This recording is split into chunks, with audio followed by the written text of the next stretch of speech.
Star news Marathi, नवे पाऊल नवी दिशा।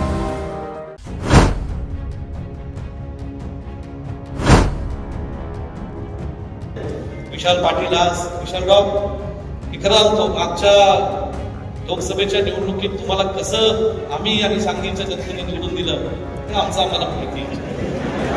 मला किती ताण झाला, काय काय त्रास झाला विशालराव, किती मला त्रास झाला। मला म्हणजे तुम्हाला कदाचित बऱ्याचदा असं दुःख वाटत असेल, 19ला तिकीट मिळालं नाही, 20ला तिकीट मिळालं नाही, बरोबर आहे। अहो माझ्या वडिलांना पण नाही मिळालं 85-85ला, पण सुदैवाने मी त्यातनं गेलो नाही। पण मला असं वाटतं की तिकीट नाही मिळालं बरं झालं। आणि आपण सगळ्यांनी जो उठाव केला, जे सांगलीत मी जरा माझं वेगळं रूप सांगली जिल्ह्याच्या लोकांना सांगलीतल्या एका जाहीर सभेमध्ये भाषणामध्ये पाहायला मिळालं। मला एवढंच सांगायचंय की आज मी मागच्या वेळेसही सांगितलं की साहेब आणि वसंतदादा दोघंही बरे आहेत, त्या दोघांनाही आनंद वाटत असेल की आज एक आमदार आणि एक खासदार या व्यासपीठावर एकत्रित बसून एक दिलाने एक विचाराने आता सांगलीचं येणारा काळ वर्तमान आणि भविष्याकडे होणार आणि आपण घडवायचं। कुणी आपल्याला रोखू शकत नाही। विक्रम दादा सुद्धा आपल्या जोडीला आहेत तालुक्यात। तुम्हाला दातांच्या समस्या आहेत मग आहे ना विट्यातील डॉक्टर सुयोग श्रीधर पवार यांचं Shri Samarth dental care. Digital x ray सुविधा, रूट कॅनॉल ट्रीटमेंट, ओरल कॅमेराद्वारे दातांची तपासणी तसेच सर्व प्रकारच्या दातांच्या ट्रीटमेंट एकाच ठिकाणी। शिवदर्शन कॉम्प्लेक्स, खानापूर रोड, विटा। राज्याचे ज्येष्ठ नेते, कोल्हापूर जिल्ह्याचे धडाडीचं नेतृत्व आणि कोल्हापूर जिल्ह्यातले सर्व राज्याचे मंत्रिमंडळातले माजी मंत्री, माझे ज्येष्ठ बंधू, ज्यांचं सातत्याने मला माझ्या सार्वजनिक जीवनामध्ये मार्गदर्शन मिळतं, कदम साहेबांचे मानसपुत्र काही बाबतीत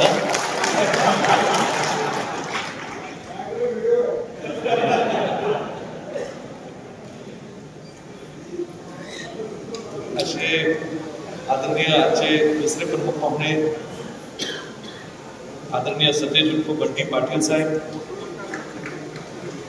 या कार्यक्रमासाठी उपस्थित असणारे आपल्या सांगली लोकसभा मतदारसंघाचे लोकप्रिय खासदार,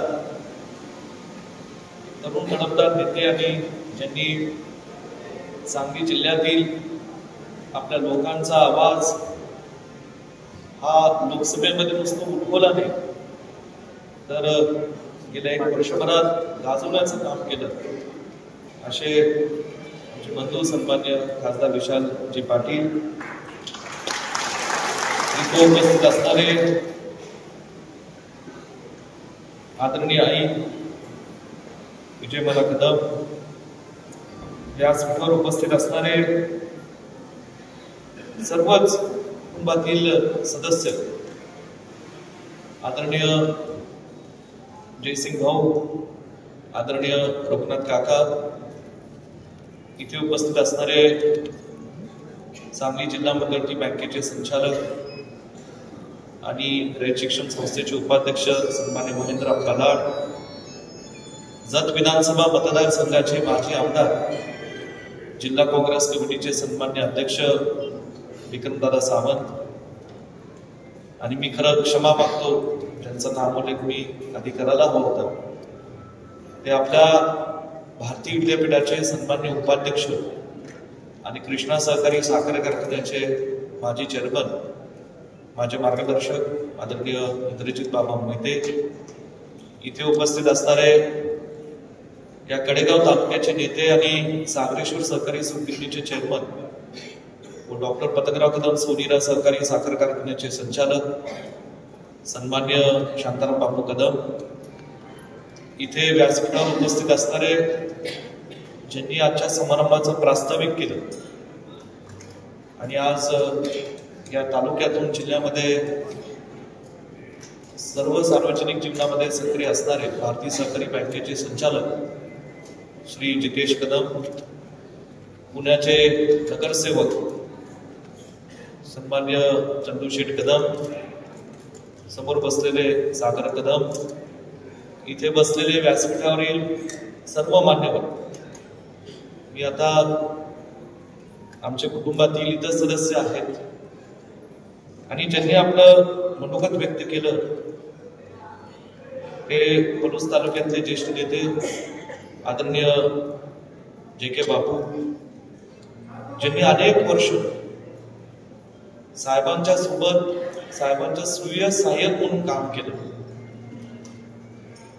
आणि स्वीय सहाय्यक अशा काळात आणि परिस्थितीत केलं की ज्यावेळेस पतंगरावजी कदम साहेबांच्या राजकारणामध्ये पदार्पण होत होतं, सार्वजनिक जीवनाची सुरुवात होती आणि तसं त्या काळात रस्ते, वाहन, दळणवळण, ना मोबाईल होते, म्हणून एखाद्या स्वीय सहाय्यकावर किती ताण असेल कदाचित आपण आज सांगू शकत नाही, पण स्वीय सहाय्यकातून जे पुढे साहेबांचे निष्ठावान कार्यकर्ते म्हणून या तालुक्यात काम करत राहिले ते सन्मान्य सुरेशजी निर्मळ, ज्यांच्या कारकिर्दीमध्ये वांगी गावचे सरपंच म्हणून ज्यांनी वांगीमध्ये सरपंच पदाची धुरा सांभाळली आणि त्यांच्या कारकिर्दीमध्ये तिथे या वांगीच्या हद्दीमध्ये आम्ही हे लोकतीर्थ स्मारक कडेगाव, पलूस आणि सांगली जिल्ह्याच्या जनतेच्या इच्छेखातर उभं करायला आम्ही सुरुवात केली. असे वांगी गावचे माजी सरपंच सन्मान्य डॉक्टर विजयरावजी फुलमाने, त्यांचं आपण मनोगत ऐकलं.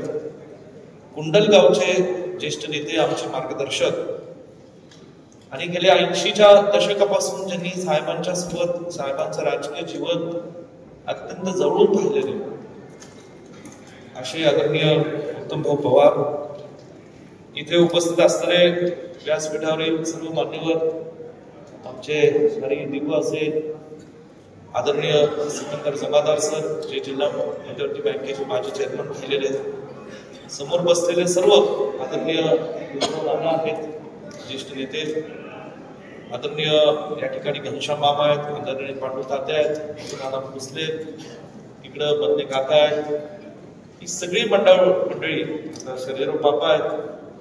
चुकून कुणाचा नामोल्लेख केला तर मला क्षमा करा, नाहीतर मी नाव घ्यायला लागलो तर पाच शेवटच्या रांगेमध्ये घ्यावे लागते. त्याचा पुन्हा नाव घेतलं नाही म्हणून जिल्हा परिषद मध्ये काय घेतली ही भीती थोडीशी माझ्या मनामध्ये आहे किंवा काळजी आहे. म्हणून सर्वच इथं बसलेले तुम्हाला सगळ्यांना एका वेगळ्या भावनेने माझ्या मनातला मान सन्मान देणार आहे. म्हणून कुणी नामोल्लेख केला नाही केला असं गैरसमज करतो. इथं बसलेले प्रत्येक जण जे कदम कुटुंबातले सदस्य आहात म्हणून या ठिकाणी आज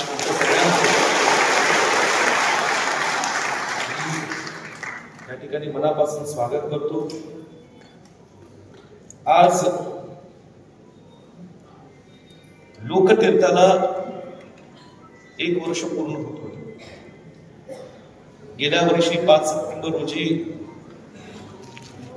आदरणीय पतंगरावजी कदम साहेब आपल्या पलूस कडेगाव विधानसभा मतदारसंघाचे भारतीय विधाते, भारतीय विद्यापीठाचे संस्थापक आणि राज्याचे माजी मंत्री व राज्याचे ज्येष्ठ नेते म्हणून संपूर्ण महाराष्ट्र ज्यांना ओळखतो अशा आपल्या लाडक्या नेत्याचं एक स्मरण आपल्या मतदारसंघाच्या मातीत राहावं ही मनापासून इच्छा साहेबांच्या दुःखद निधनानंतर आदरणीय आपल्या सर्वांचेच मार्गदर्शक नेते आदरणीय पूर्णराव कदम दादांची होती. साहेबांच्या दुःखद निधनामुळे आपल्या सर्वांवर प्रचंड मोठा एक दुःखाचा डोंगर कोसळला आणि आकस्मिक झालेल्या या निधनामुळे आपण सगळेच हवालदिल झाले. आदरणीय पूर्णराव कदम दादांनी जो व्यक्तिगत मला जो धीर दिला, जो आधार दिला, ज्याच्यातून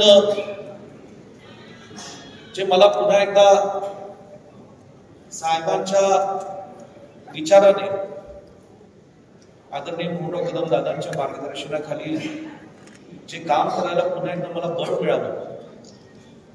त्यातून दादांनी मला एक दिवशी सांगितले की विश्वजित काही असो, जो कारखाना साहेबांनी म्हणजे भाग्यलिखित केलेला होता, जो कारखाना या कडेगाव तालुक्यातल्या माडाला उभा राहावा आणि जो सहकारी तत्वावर असणाऱ्या कारखान्याच्या माध्यमातून या कडेगाव तालुक्यातील आपल्या मतदारसंघातील लोकांना, शेतकऱ्यांना या कारखान्याच्या माध्यमातून त्यांचा प्रपंच संसार उभा राहावा, अशा या कारखान्याच्या मातीत किंवा तालुक्यामध्ये कुठेतरी पतंगरावजी कदम साहेबांचं हे स्मारक उभं राहिलं पाहिजे. दादांचा आदेश आणि दादांची सूचना हे आपण सगळेजणच प्रमाण मानतो. कारण सुरुवातीचे काही महिने आम्ही कुठल्याही कुटुंबामध्ये एखादी जेव्हा दुःखद घटना घडते आणि या दुःखद प्रसंगातनं माझ्यासमोर बसलेले व्यासपीठावरील काही अनेक मान्यवर वेगवेगळ्या पद्धतीने आपण गेलेले आहोत. कधी दुर्दैवाने आपल्याला त्या प्रसंगातनं जावं लागतं, परंतु आपण या ज्या प्रसंगातनं जातो सुरुवातीचे काही महिने आपल्याला काही सुचत नसते.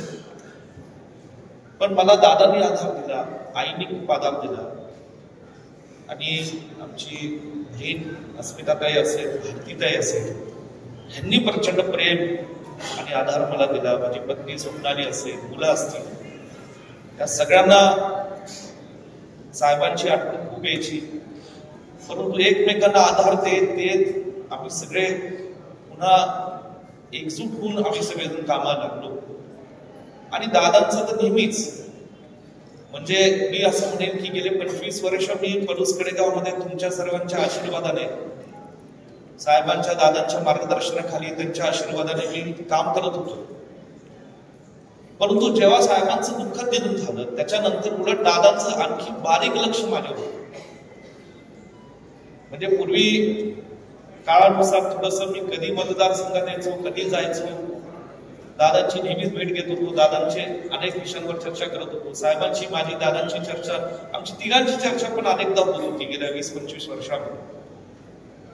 परंतु त्याच्यानंतर दादांनी आणखी माझ्यावर बारीक लक्ष ठेवून जेवलाय का, कधी येतो, कधी जातोय, अशी बारीक गोष्टीची चौकशी सातत्याने दादा करतो. आज दादांची तब्येत बरी नाही म्हणून ते या कार्यक्रमात नाहीत, आपल्या सर्वांना माहिती आहे. परंतु मी तुम्हाला विश्वासाने सांगतो की आज सकाळी मी वडेट्टीवार साहेब, बंटी पाटीलजी, आम्ही विशालजी, आम्ही सगळेजण त्यांना भेटलो.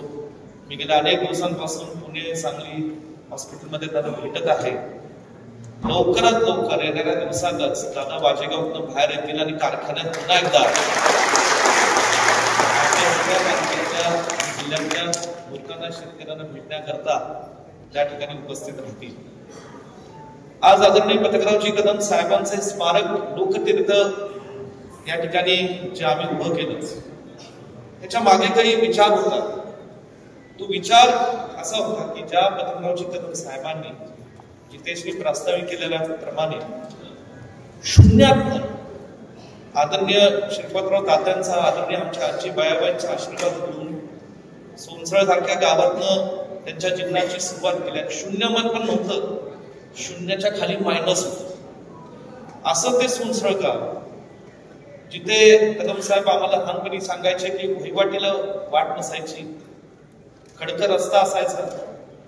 तिथं शिक्षण घेतलं, तिथून शिरसगावला रोज शिक्षणाला जात होते. शिरसगावचं सोनसळचं नातं, 2 जुळी भावंड किंवा 2 जुळी बहिणी सारखं सोनसळ शिरसगाव ही 2 गावं होती. तिथं साहेब शिकले, शिकण्याची इच्छा होती. तात्यांचा आणि आमच्या आजींचा, बायाबाईंचा फार मोठे त्यांच्या पाठीमागे पाठबळ होतं, इच्छा होती की पोरं शिकली पाहिजे. कदम, पतंगरावजी कदम साहेब ज्यांना लहानपणी अण्णा म्हणायचे, त्यांना शिकला पाहिजे अशी त्या दोघांची फार इच्छा होती. त्यांनी जिद्दीने शिक्षण घेतलं, कुंडलला गेले, तांबट काकांच्या हायस्कूलमध्ये शिकले. कमवावा शिका योजनेअंतर्गत पुन्हा कर्मवीर अण्णांचा विचारांचा वारसा घेऊन सातारा येथे शिवाजी हायस्कूलला शिकले. आणि मग पुढचा इतिहास बऱ्यापैकी लोकांना माहिती. 62 साली खिशात 7 रुपये विजय वडेट्टीवार साहेब कदम साहेब पुण्याला गेले होते वयाच्या 16व्या वर्षी. आता 62 साली साताऱ्याहून पुण्याला 16व्या वर्षी जाणं म्हणजे आज कुणाला ती कल्पना तरी येऊ शकते का? कुणाला ते धाडस तरी होऊ शकतं का? पण कदम साहेबांमध्ये ते धाडसच नव्हतं, ती जिद्द होती की ज्या मातीत आपण जन्मलो, लहानाचे मोठे झालो, त्या मातीचं परिवर्तन झालं पाहिजे, त्या मातीतल्या लोकांचं भलं झालं पाहिजे. ही पतंगरावजी कदम साहेबांच्या मनामध्ये लहान वयापासून एक जिद्द होती. आणि ती जिद्द फक्त घेऊन त्यांनी पुण्यासारख्या शहरामध्ये जाण्याचं धाडस केलं. 2 वर्ष शिक्षक म्हणून काम केलं साधना विद्यालयामध्ये. मग 64 साली 10x10च्या खोलीमध्ये कसबा पेठेत त्यांनी पुण्यासारख्या शहराचे विद्येचं माहेरघर, अनेक आता पुण्यात काही काही गोष्टी आहेत आम्ही सगळे ऐकतो, तिथं भारतीय विद्यापीठाची स्थापना केली. त्यानंतर साहेबांनी कधी मागे वळून पाहिलं नाही. आमच्या उदाबाई देवीचा, चौरंगी नाथाचा, सागरेश्वर असेल, डोंगराई देवीचा असेल, औरंगाबादच्या दत्ताचा असेल, आई तुळजा भवानीचा असेल, या सगळ्यांचा आशीर्वाद कदम साहेबांच्या पाठीशी होता. एक दैव शक्ती होती की एक बिन चपलेतला तरुण युवक पुण्यासारख्या शहरात येतो आणि धाडसाने 10x10 खोलीत भारतीय विद्यापीठाची स्थापना करतो. आणि 64 सालापासून त्यांनी त्यांचं शैक्षणिक कार्य पहिलं सुरू केलं. राजकारण डोक्यामध्ये नव्हतं. त्या शैक्षणिक कार्यापासून साहेबांनी जेव्हा सुरुवात केली तेव्हा बहुजन समाजातल्या मुलांना शिक्षण मिळालं पाहिजे, ही साहेबांची तळमळ मनापासून इच्छा होती.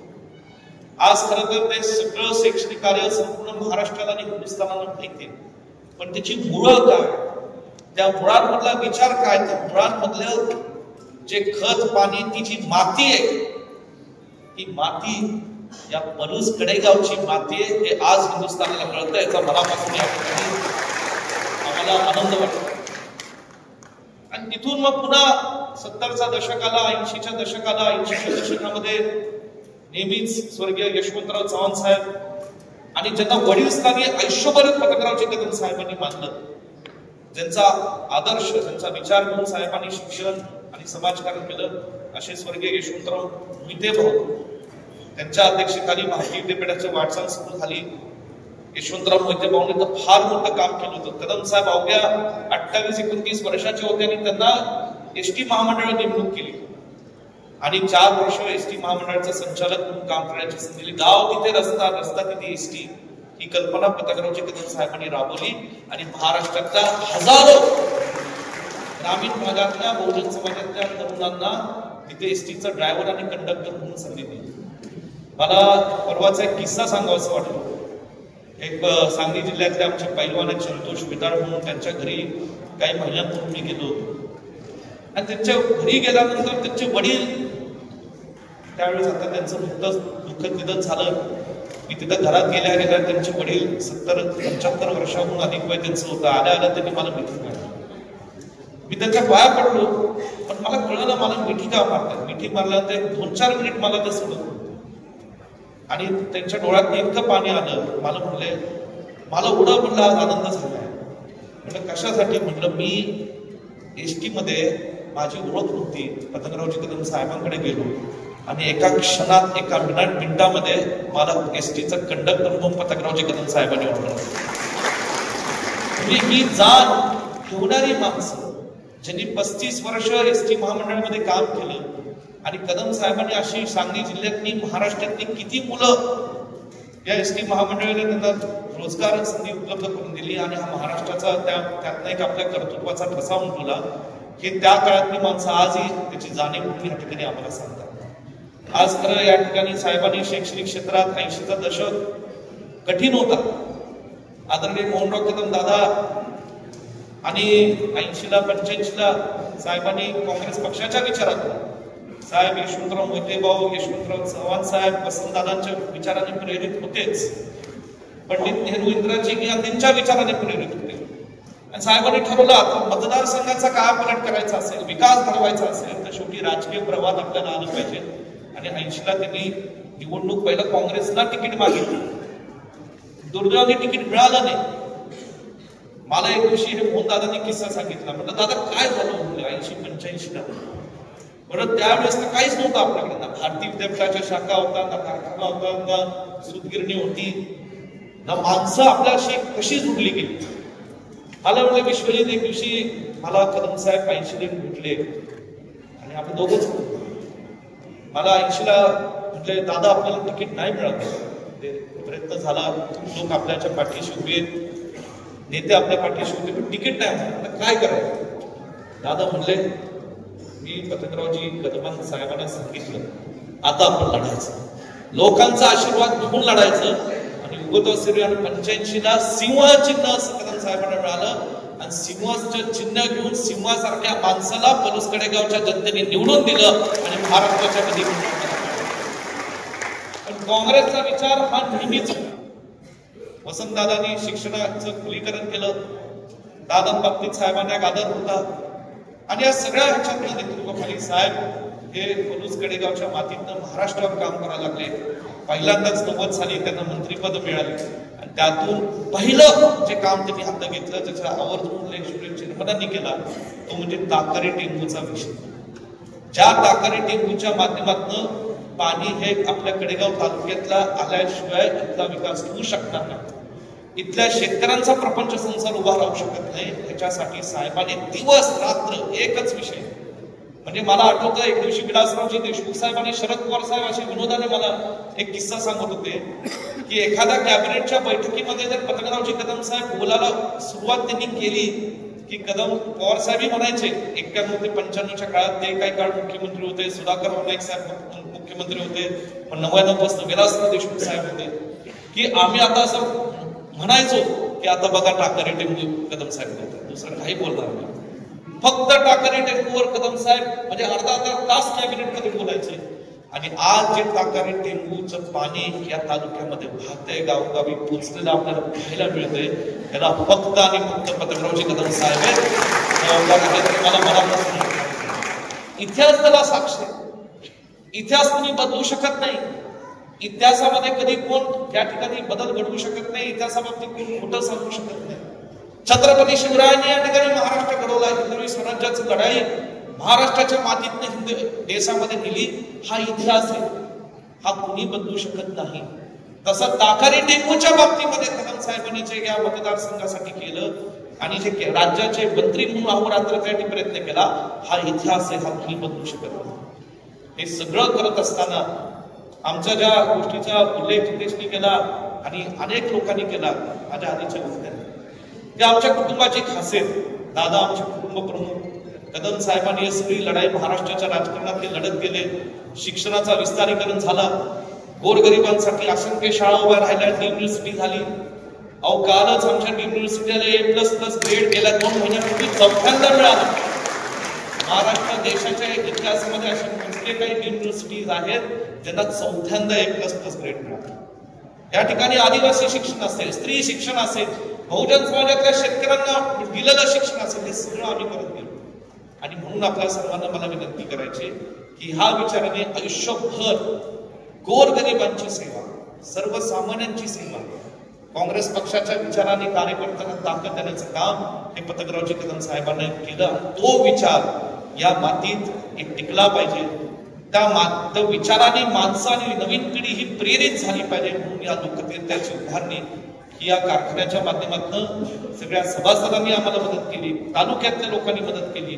या सगळ्यांच्या मदतीने आम्ही हे लोकतीर्थ स्मारक या ठिकाणी उभं केलं. आज मला या ठिकाणी सांगायचंय की मागच्या वर्षी जो कार्यक्रम आम्ही आयोजित केला, त्या कार्यक्रमासाठी प्रचंड मोठी गर्दी या ठिकाणी जमा केली. जवळजवळ 4-5 लोक. काही लोकांना मला दुसऱ्या दिवशी मी ऐकून मला मनाला खंत वाटली की माणसं विट्यापर्यंत अडकलीच होती, माणसं इथपर्यंत पोचू शकली नाही कडेगावच्या कार्यक्रमात. काही माणसं कराडच्या पुढे त्या कडेगावच्या MIDC पर्यंत गाडीत बसली होती. पण जी माणसं गाडीत होती ती माणसं ऐकत होती कार्यक्रम. कोण युट्यूबवर बघत होतं, कोण फेसबुक लाईव्हवर बघत होतं, पण सगळ्यांनी तो कार्यक्रम पाहण्याचा एक मनापासून प्रयत्न केला. एवढी भावना, एवढं नातं घट्ट हे आमच्या पतंगरावजी कदम साहेबांशी या कडेगाव पलूस मातीतल्याच नव्हे तर सांगली जिल्ह्याच्या आणि महाराष्ट्राच्या कानाकोपऱ्यातून आलेल्या लोकांशी वेगवेगळ्या पद्धतीने जोडलेले. आज मला आठवतं मी एक दिवशी युथ काँग्रेसचा अध्यक्ष होतो, बंटी साहेब, मी विदर्भात एका दौऱ्यात गेलो आणि मी एका नगरपालिकेमध्ये जाण्यापूर्वी, मोठी नगरपालिका होती साहेब, वडेट्टीवार साहेब, आपण विदर्भाचे नेते आहात, आणि मला एक फोन आला माझ्या पेला की मी नगराध्यक्ष आहे आणि मी एक 500,000 माणसं घेऊन नगरपालिकेच्या बाहेर उभा आहे, मला विश्वजित कदमांचं स्वागत करायचं. ठीक आहे बाबू, आपलं नशीब चांगलं आहे, युथचा अध्यक्ष आहे, विदर्भात स्वागत होतंय, घेऊ आपण स्वागत. म्हणलं नाही साहेब, तो भाजपचा आहे. अरे ही काय भानगड आहे? भाजपचा नगराध्यक्ष एवढे नगरसेवक घेऊन माणसं घेऊन आपल्या स्वागतासाठी काय म्हणले भानगड? मग मी त्याला म्हणलं अरे बाबा म्हणलं मी तुमचा अध्यक्ष आहे, तुमचा काहीतरी गैरसमज झाला असेल, मी शहरात येतो कशासाठी माझं तुम्ही अडचणीत आला मलाही अडचणीत आला. म्हणलं नाही साहेब मी काय ऐकणार नाही, तुमचा ते मोठा हार बिरकून फटाके 1000 माणसं माझा मी विदर्भात कधी पाऊल ठेवलं नव्हतं. युथचा अध्यक्ष झालो म्हणून महाराष्ट्र तुम्हाला सगळ्यांमुळे मला पाहायला मिळाला, या लोकांमुळे महाराष्ट्र पाहायला मिळाला. आणि तिने म्हटलं काय भानगड आहे? म्हटलं सर माझ्या वडिलांना एसटी मध्ये पतंगरावजी कदम साहेबांनी नोंदवलं आणि मला शिक्षण भरती विद्यापीठात मिळालं. माझ्या वडिलांना फी परवडत नव्हती, 1 रुपया सुद्धा फी न घेता मला शिक्षण. आज मी या शहराचा नगराध्यक्ष आहे, पक्ष गेला इकडे तिकडे, पण ज्या वडिलांच्या मुलांनी ज्या वडिलांनी माझ्या वडिलांना नोकरी लावली, मला मोफत शिक्षण दिलं, त्या पोराला स्वागत करण्याकरता मी या ठिकाणी उभा ही भूमिका. आणि हे आमच्या कुटुंबाला मिळवलं वडेट्टीवार साहेब, एवढंच मिळवलं आमच्या कुटुंबात. आणि ह्याच्यात प्रचंड मोठा समाधान आणि आनंद हे पतंगरावजी कदम साहेबांना होता. आणि तोच आनंद आणि समाधान घेऊन भविष्य काळात आज लोकांची सेवा करण्याच्या दृष्टीने आज आम्ही काम करतो. संघर्षाचा काळ आहे, परंतु मी नेहमी आपल्याला सांगतो आज ठीक आहे तुम्ही आम्ही सगळेच जण विरोधी पक्षाच्या बाकावर बसलेलो, 16 आमदार आहे, पण आम्ही 16 आमदार जरी असलो पुढचे 5 वर्षात जर हे सरकार महाराष्ट्राच्या जनतेबाबतीत काही चुकीचं वागलं तर या सरकारचा घाम काढण्याची ताकद आमच्यामध्ये आहे. थोडं तुम्हाला 16 जरी असलो तर पतंगरावजी कदम साहेबांचा मुलगा आहे, बंटी पाटील आमचा वाघ आहे हे तुम्हाला सगळ्यांना माहिती. डी.वाय. पाटलांचा मुलगा विजय वडेट्टीवार सुद्धा विदर्भाचे आणि महाराष्ट्राचे वाघ आहे. आम्ही लढतोय आणि आज आमचा विशाल सुद्धा दिल्लीमध्ये या ठिकाणी काँग्रेस पक्षाचा विचार करतोय. आम्ही लढतोय. संघर्षात तुम्ही सगळ्यांनी आम्हाला संधी दिली. प्रतिकूल परिस्थिती होती. आज मी थोडंसं राजकारणावर का बोलतोय, कारण लोकांना कधी कधी थोडी अचानक भीती वाटते, काळजी वाटते. जरा सरकार सत्तेत आहे, कामं होईना, जरा हे होईना ते होईना. अरे 80ला कोण, 85ला कोण होतं? आज आम्ही किस्सा ऐकतो जुने जी 70-75 वर्षाची माणसं जी इथं समोर बसले, जेव्हा कदम साहेबांसाठी ती प्रचार करत होती त्यांनी दगड खाल्ली, अंगावर दगड छिल्ली, डोक्यावर दगड छिल्ली आहेत. असे किस्से आज मी सुद्धा ऐकले की माझ्या अंगावर काटे येतात. मी तुम्हाला दगड झेलायला सांगणार नाही, तशी संख्या ती कमी झाली म्हणजे आहे तेवढी जी काही संख्या आहे त्यांच्यासाठी मला जे निष्ठावंत, जातीवंत, प्रेमळ आहे, त्यांना कदम साहेबांवर या ठिकाणी आमच्या कुटुंबात साहेबांनी केलं. विश्वजित कदम तुम्ही पुरात काम केलं, कर्मनात काम केलं, या ठिकाणी दुष्काळात काम केलं. काही गोष्टींचा उल्लेख आज आमच्या आधीच्या वक्त्यांनी केला. त्याच्या ज्या लोकांना जाणे ज्याच्यावर प्रेम आहे त्याच्यासाठी निश्चितपणे मी अहोरात्र काम करत नाही.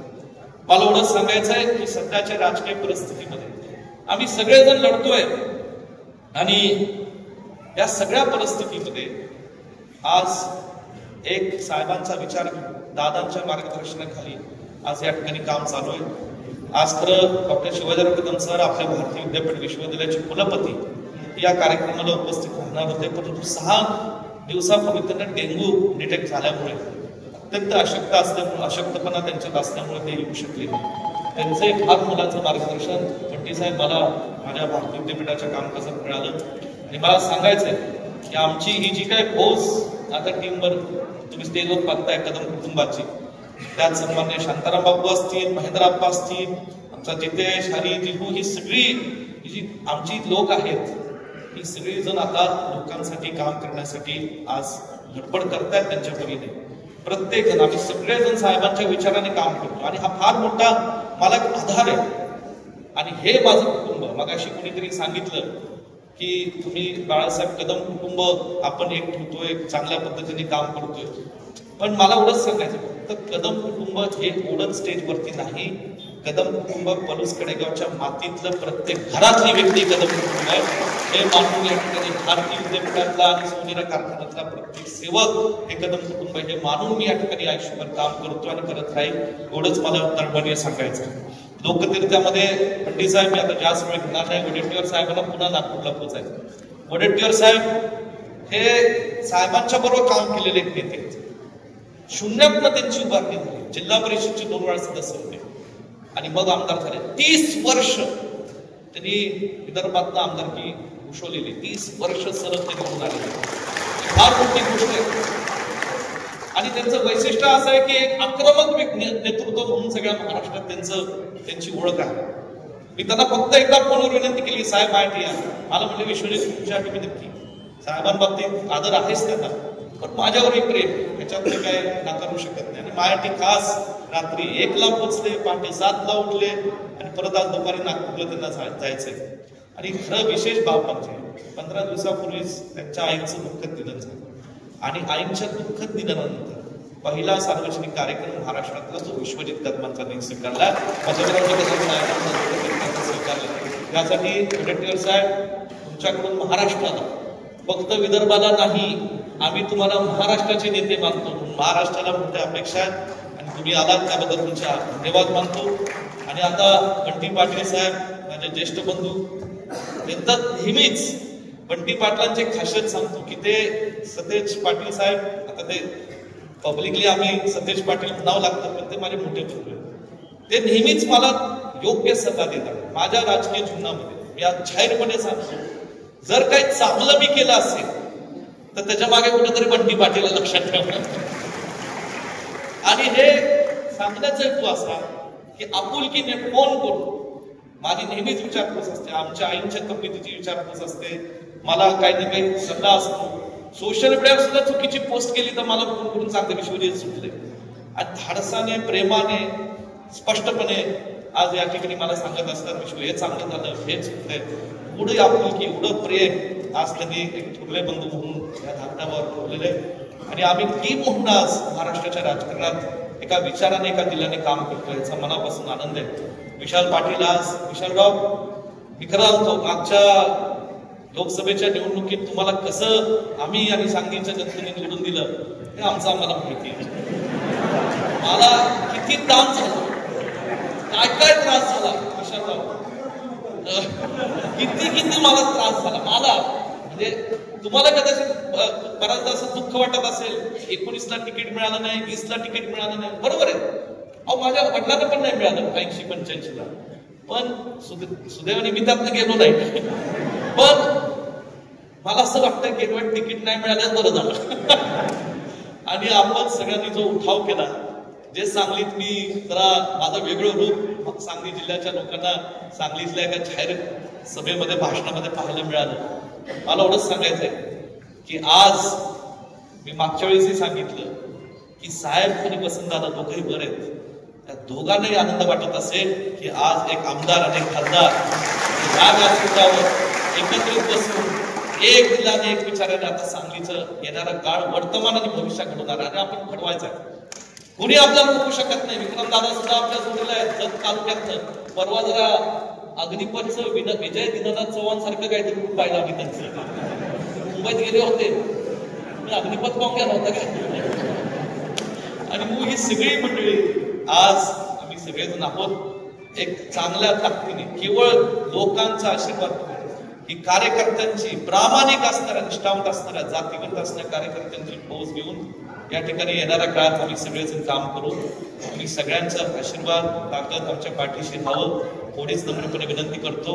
लोकतीर्थामध्ये आता आम्ही एक विठ्ठल रुक्मिणीचं, आई तुळजाभवानीचं आणि गणपतीचं एक असं भव्य असं काळ्या दगडाचं मंदिर पुढच्या वर्षाच्या आतच आम्ही उभं करणार आहोत. आणि त्याचबरोबर आता एक म्युझियम इथं करणार, ज्याच्या देशाचा, महाराष्ट्राचा, सांगली जिल्ह्याचा इतिहास या 2 म्युझियम मध्ये तेही वर्षभरात आम्ही करू. त्याचाही भव्य असा कार्यक्रम कधीतरी निश्चितपणे करू. आज या लोकतीर्थाच्या उभारणीमध्ये अनेक लोकांनी काम केलं, दिवस रात्र. मी तर किती फिरत होतो त्या सगळ्या लोकांना. परंतु सोनीराज सहकारी साखर कारखान्याचे MD असतील, आमचे कदम सर किंवा त्यांच्या जोडीला असणारे कारखाने, सिव्हिल डिपार्टमेंटचे अधिकारी, यांचाही आवर्जून मी या ठिकाणी उल्लेख करेन की गेले अक्षरशः 5 वर्षाच्या कारकिर्दीमध्ये आम्ही हे लोकतीर्थ स्मारक इथे उभं केलं. आणि लोकांनी मला भरभरून साथ दिली. इथे दिवस रात्र काम करणाऱ्या जे काही कामगार असतील, मी त्यांचे या प्रसंगाच्या निमित्ताने मनापासून धन्यवाद मानतो. जाता जाता आज सर्वपल्ली डॉक्टर राधाकृष्णन यांची जयंती आपण मोठ्या उत्साहाने साजरा करतो आणि शिक्षक दिन म्हणून आजचा हा दिवस साजरा केला जातो. असं सर्वपल्ली राधाकृष्णजींना या शिक्षक दिनाच्या निमित्ताने मी नम्रपणे अभिवादन व्यक्त करतो. शिक्षक दिनाच्या निमित्ताने जे शिक्षक आणि प्राचार्य आणि जे राजकारणातले स्वतःला शिक्षक समजणारे आणि प्रत्यक्ष शिक्षक असणारे असे जे काही लोक आहेत अशा सगळ्यांना सुद्धा नम्रपणे अभिवादन व्यक्त करतो. आपण सगळेजण जमलात आणि आजचा हा अत्यंत भावनिक कार्यक्रम, ज्या भावनिक कार्यक्रमासाठी साहेब प्रत्येक गावाची आठवण या स्मारकामध्ये राहावी म्हणून मी फक्त आवाहन केलं की तुम्ही आपल्या गावातली माती घेऊन या. लवकरच आपण आता वृक्षारोपणाचा कार्यक्रम या तिघांची भाषणं झाल्यानंतर आपण करणार आहोत. ते आपण ती कायमची आपल्या गावाची आठवण या स्मारकामध्ये राहावी म्हणून केलं. मी पाहिलं, माझी इच्छा होती कुठंतरी थोडंच माती आणलं. काही जणांनी तर पोती आणली, हरकत नाही, थोडंच पोती 2029च्या विधानसभेला थोडं पोत्याने